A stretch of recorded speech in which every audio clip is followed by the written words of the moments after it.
আসসালামু আলাইকুম। বাংলাদেশ খেলাফত মজলিস ধানমন্ডি থানা। আলহামদুলিল্লাহ, আমরা মুফাসসির কোরআন হযরত মাওলানা মুফতি ইলিয়াস হামিদি সাহেব দামাত বরকাতুহু হুজুরের নেতৃত্বে আমরা প্যাকেজিংয়ের কাজ আলহামদুলিল্লাহ চালিয়ে যাচ্ছি। ক্ষমা করো হে প্রভু, তুমি রহমান রহিম।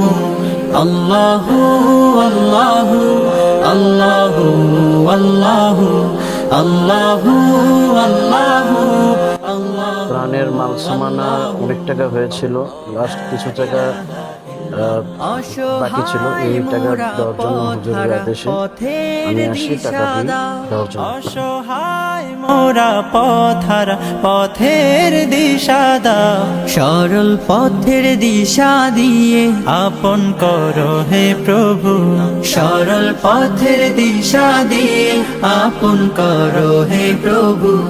আল্লাহু আল্লাহু আল্লাহু আল্লাহু